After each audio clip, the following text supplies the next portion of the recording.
a little bit of a dilemma and a little bit of a confession to make. Well, several confessions. You saw my video about the confessions of a shopaholic, so it just goes on and on. Today's video is about my little regret of swapping the Aston Martin for the Ferrari.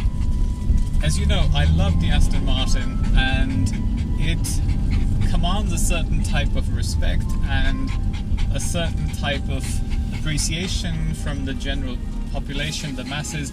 I got several emails from my viewers and people on Instagram saying, what have you done?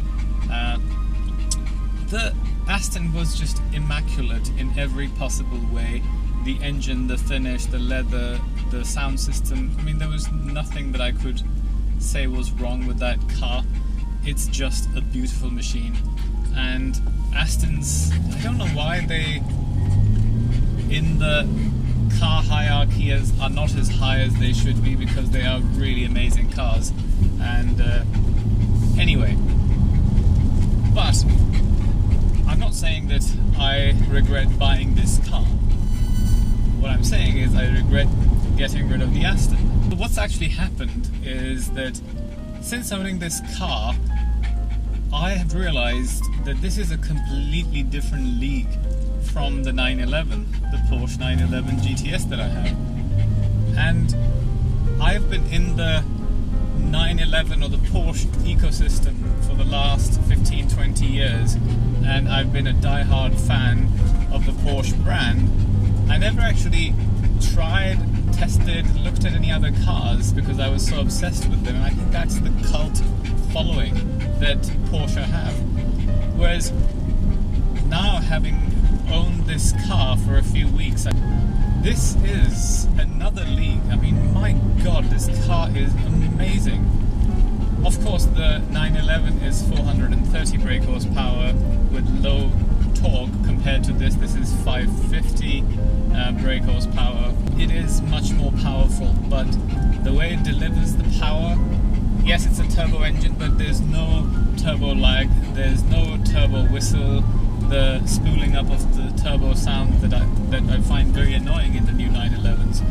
But this car just flies and sounds great while doing it. And the gearbox, even though it's not Italian, it's German, but it's obviously designed by the Ferrari designers and engineers. This is just insane. The way it changes gears, it is the pleasure, the sound that you get out of it is just out of this world. So my regret for swapping the Aston for this is basically I should have swapped the 911 for this and kept the Aston, and then I would have had the best of both worlds.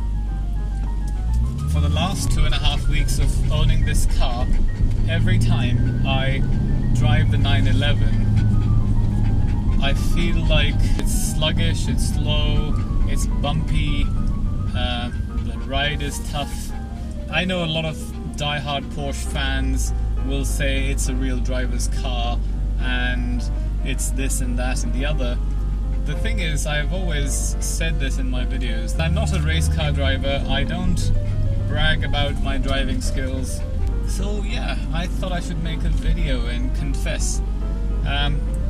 75% of me says sell the 911 because it's just going to sit there and not be used, and 25% of me says keep it because you don't know whether you will still love this car in 6 months. But I've had the 911 for several years now, and this isn't the first 911 I've had. So if I sell it, I guess in the last 15-16 years that I've owned Porsches of various types, I've got the Porsche brand out of my system, and yes, I still love their cars, but the way the dealers have treated me over the years has really put me off. At the moment, Aston Martin and Ferrari are treating me so well that I can't even compare that to the Porsche dealers. And in all honesty, I used to own a couple of BMWs and some Audis in the past, and I remember that Audi and BMW BMW specifically provided very good customer service. So I don't know. What do you think? I'm like this close to putting it online to sell it. It's a very unique car and it has loads of features and extras that other cars don't have, the other 911s and the GTSs. So if I sell it, I probably won't be able to replace it at some point in the future. But I don't know, would I want to? Would I go down from a Ferrari to a Porsche now? I don't know. And also I have 2 sports cars and nothing practical to go to the supermarket and things. I mean, I take the 911 everywhere. It leaves a different impression in the eyes of the people around you. I'm not rich, and I think when people see you turning up to the supermarket car park in a 911, you get those looks.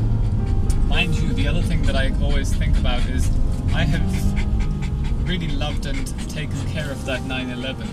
And as with all my cars, I spend money on them and look after them because my intention is to keep them in good shape and enjoy them as much as I can, rather than just saving money here and there and then having problems down the line. So I don't want to sell it to someone who's going to not appreciate it and it's just going to pass from house to house. So maybe, I don't know, if any one of my friends or someone I know wants to buy it, then I would feel more comfortable. Just like with the Boxster that I love so much, I gave it to a friend, and then when he decided to sell it, I was a bit gutted. But then a friend of mine bought it, so I was really pleased that it went from my house to her house, and she appreciates it and enjoys it, and she'll look after it. So yeah, I don't know what to do. The other thing is that I spent nearly £3,000 on the wrap of that car. Underneath that wrap it has ceramic coating. So I don't even know whether I should remove the wrap before I sell it, or shall I keep it, because I don't know if the future buyers would frown upon the fact that the car is wrapped, and they might think there's something wrong even though underneath it it's immaculate. So I don't know, lots of things to think about.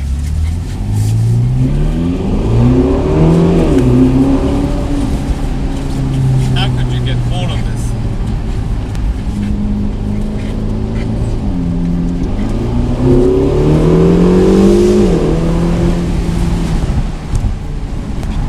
See, this is the kind of pleasure I used to get from the Aston, and it was a 6-litre V12 with so much torque and brake horsepower, and this car has the same. Maybe the 911 is underpowered for what I want and like, so that could be the reason why I'm feeling a bit underwhelmed by it. Let me know your thoughts.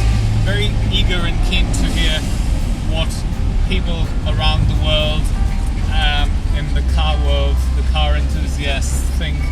You might laugh at this, but I've been looking at the 4 Series convertible BMW for a year and a half now and keep thinking about whether I should get one. I mean, it has a bit of a stigma. BMWs are kind of, I don't know. All my friends seem to think that if I want to go down that road I should get an Audi RS4 or one of those. But I don't know if I'm excited by those. I think I'm more interested in the BMW. So I could have it for a little bit and then change it for something else when I get bored of it.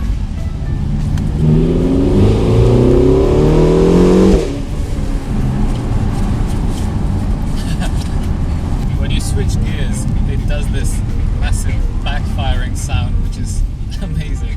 I think it's probably synthetically created because these engines are very efficient and they don't throw unburnt fuel into the exhaust for that to create that noise. I think Lamborghinis might, because I've seen flames coming out of them.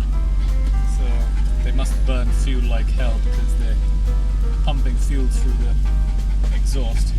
You know I love stripes on my cars, so I'm thinking of getting some stripes done on this.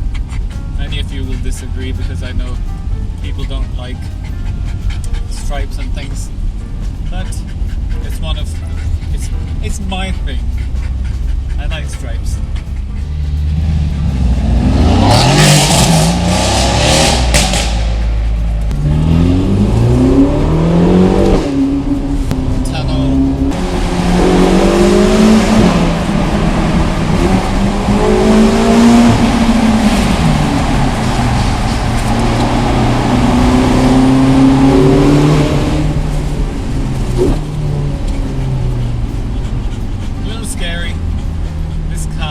Scares me. 911, I can push it to the limit, doesn't scare me. And the Aston was also very, very planted. This car is a little playful and I'm not used to it, so sometimes I have to concentrate.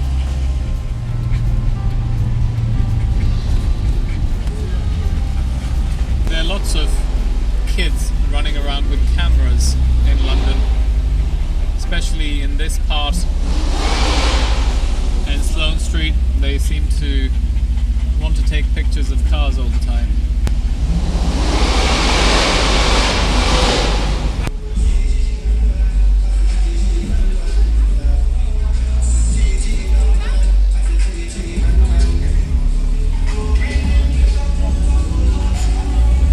That surely is illegal, to park on the side of the road and play such loud music.